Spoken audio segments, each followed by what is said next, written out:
Welcome to Dr. Jam's Jam. Today we're talking about cash. Lots and lots of cash. No, I'm not trying to sell you Bitcoin.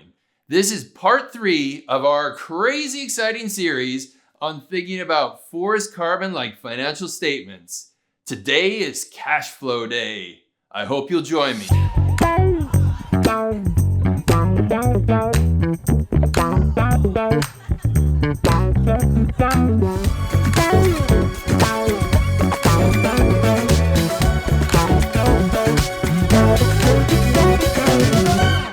Cash is king for any business. In the world of climate change, carbon is our cash. The atmosphere is our market. We want to take as much carbon, or cash, from the market while minimizing the cash leaving the company. When we have this cash, or carbon, we can do many things with it. We can store it in a bank account, which in this case is the forest.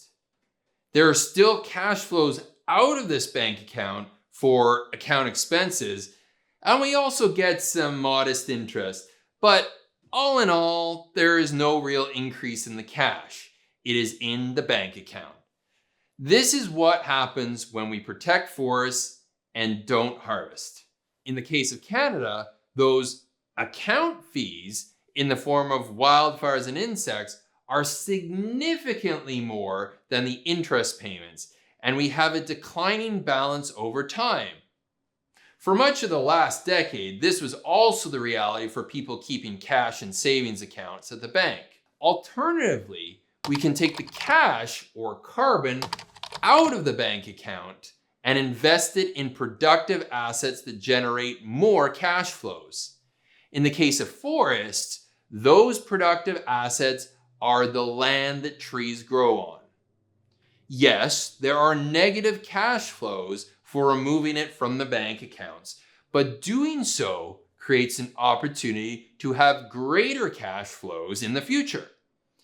Once we have removed our carbon from the bank account, the forest, we can use it for many things. For one, we can turn the carbon into long-lived solid wood products.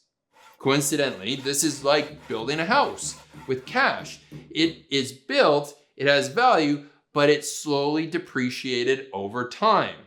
As homes get older, the book value declines and most homes are eventually knocked down and replaced. Carbon re-enters the atmosphere after the long-lived solid wood products have reached their end of life. It is a slow, negative cash flow. We can also use the cash, or carbon, to avoid additional negative cash flows.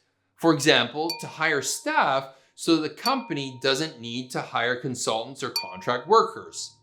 Fossil fuels are like those contract workers or consultants.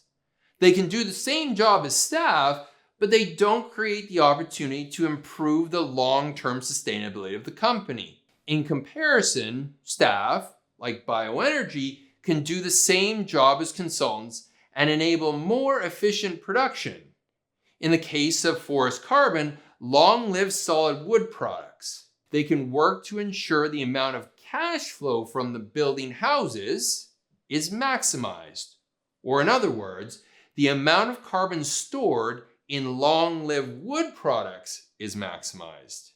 Yes, we have to pay staff, and this is a negative cash flow, just like bioenergy is a negative carbon flow to the atmosphere, but a necessary one, because you can't have a good company without good employees. The same is true of forests. We can't have highly productive forests producing large volumes of solid wood products without bioenergy. Finally, we have the opportunity to eliminate negative carbon flows. This is what bioenergy with carbon capture and storage, or BECCS, is all about. BECCS eliminates any negative carbon flows, whether from fossil carbon or biogenic carbon.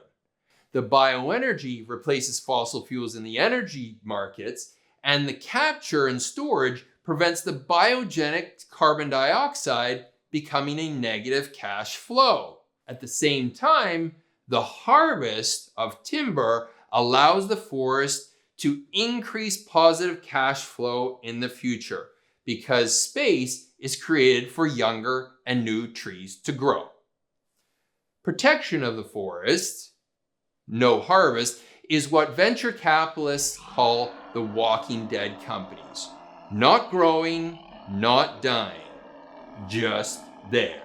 Potentially productive assets, including capital and people, are tied up making no difference.